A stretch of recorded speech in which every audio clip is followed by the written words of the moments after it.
Are you looking for a way to scale your short-term rental business and buy more properties? Well, co-hosting might be the right fit for you. Welcome to the Co-Host Coach podcast with Joe Roney. This episode of the Co-Host Coach is brought to you by Savvy STR Agents. If you're looking to buy a short-term rental, then contact the STR Savvy Agent team at savvy.realty. Hey guys, welcome to another episode of the Co-Host Coach. I am Joe Roney, and today we have big things to talk about. Obviously, lots of changing happening with Airbnb and lots of stuff coming down the pipeline. So we're going to kind of dive right in. Just want to say quick thanks. This is officially year number 2 of this podcast. So Bill Faith, obviously, on the podcast last week for our anniversary episode. Austin before that, and we are starting in year 2 and super excited to do this again and continue down this path and share some information. I hope you get value out of this podcast. It's really why I do it. I really want to share the value, and hopefully you learn something from it. So today I want to kind of dive into this new Airbnb fees and kind of what that looks like, as well as, what not being able to get phone numbers and what that looks like, right? So you've probably heard a few other people have talked about it. It's all over the forums. If you don't know, up until today, the way it's worked, or up until October 27th or whatever date it's coming up in October, so we're only a few weeks away when this episode airs from this happening, is typically we have paid 3%, which has basically been the credit card processing fee, right? So like as hosts, we're charged 3% by Airbnb, and essentially that is the credit card processing fee. Airbnb really isn't making any money off of the hosts. They're making their money off of the guest, and they're charging them, in our area, the majority of it is 14.1%. Depending on what country you're listening in, or there might be some other areas in the United States that might be a little bit more, but the majority are paying 14.1% in the Airbnb pricing. I get this issue a lot because I have guests that are like, hey, the pricing is, this, can you do it for this price?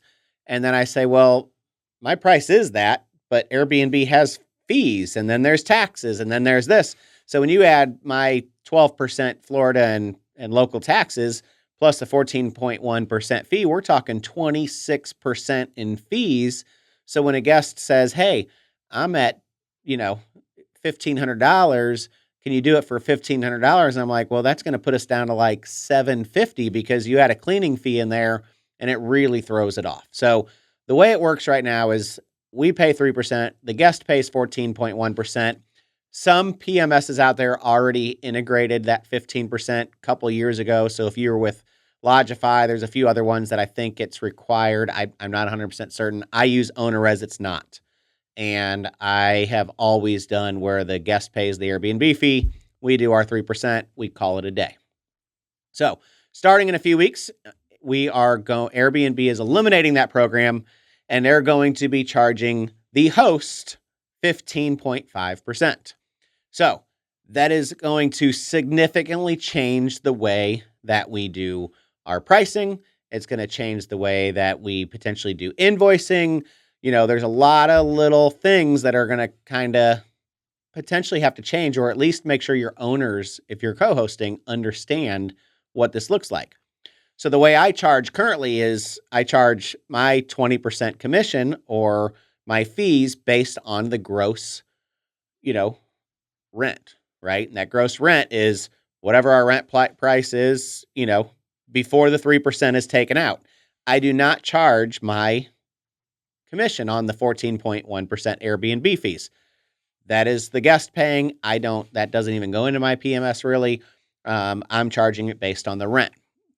Well, now we're going to be raising our rates, and, the amount that we're going to raise our rates is going to change what that commission is paid on.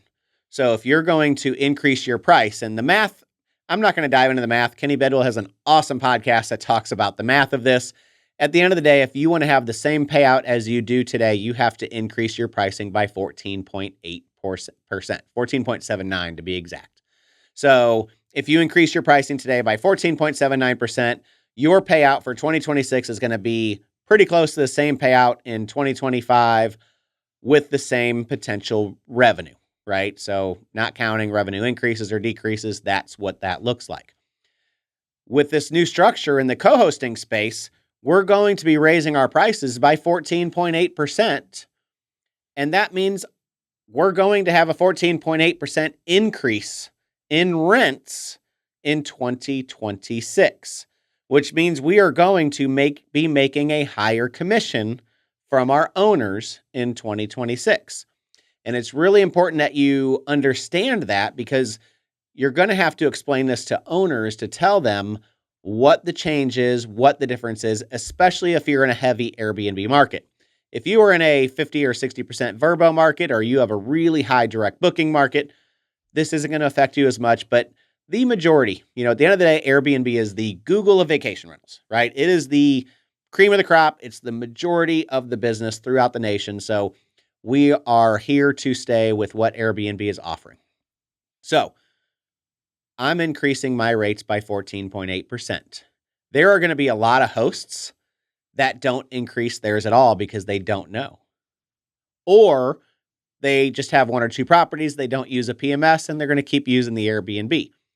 I do think it's going to eventually hit all of the hosts. There's rumors that it could be in December. It's kind of a little bit vague in the communication they've sent out, but regardless, it's going to take them a month or two to figure out, oh boy, I'm getting paid 14% less than I was. So eventually everybody's going to figure it out and get in there, hopefully before next summer.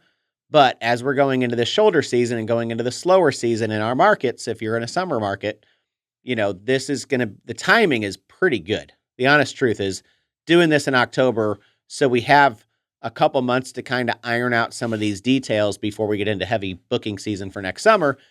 So the timing is great. I like what Airbnb did there. They got past this peak season. They were going to make this change. Why are they making this change, right? That's going to be one of the things I want to talk about.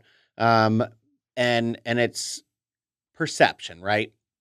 At the end of the day, our guests, they want to get the best deal possible. And they don't want to feel like they're getting nickel and dime and feed to death. So even though they have this all-in-one pricing, that example that I gave you before when the guest called me and said, I want you to do it for this. And I'm like, well, we're at $250 a night for 4 nights, which is $1,000, and you want to be at $1,500 all in, and our cleaning fee is $400. I mean, they're charging all these fees on top of that. So it's going to be $1,650 or $1,700. And I can't reduce my nightly rate to $800 just so you can save a couple $100. I'm not a big fan of discounts anyway. But the guest doesn't understand that, and they don't know how much fees they're actually getting charged. This is going to make it a little bit easier because the fees are getting charged, but your nightly rate is your nightly rate. Yes, you need to factor in that your nightly rate is going to be 14.79% less, but it definitely makes it a little bit easier for the consumer.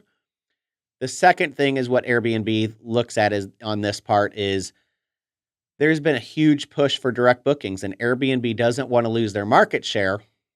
And this makes your strategy very different for your direct booking website over your Airbnb site, right? Currently, I have my pricing pretty much the same nightly rate on Airbnb as I do in my direct booking. Honestly, I have about a 5% increase in my direct booking. So I'm making a little bit more on direct bookings. Well, in this new system, I'm actually going to have to reduce my nightly rate to be less than Airbnb because they're going to have those fees included. So if I want to have my direct booking be a little bit less than what the Airbnb is all in, I'm going to have to actually reduce my nightly rate by a little bit over what those Airbnb charges are. So it kind of sounds kind of weird, but at the end of the day, Airbnb does not want us pushing to get direct bookings.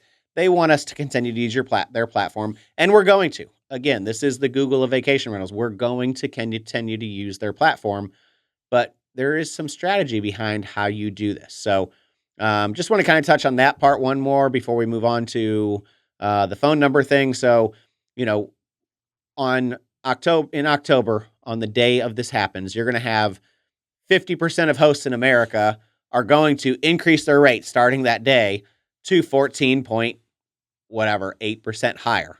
Some are going to do it at 15.5%. Some are going to do it at 12.5%. Some of it are not going to do it all.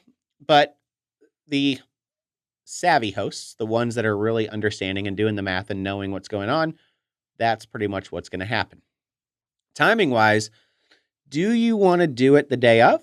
Do you want to do it the day before? Do you want to do it a month before? The bottom line is when you go to increase your price, you're going to take a little bit of a hit in your search rankings, right? You're not going to maybe not be on page 1 for a couple weeks. It may take you a little bit of time to battle back to that.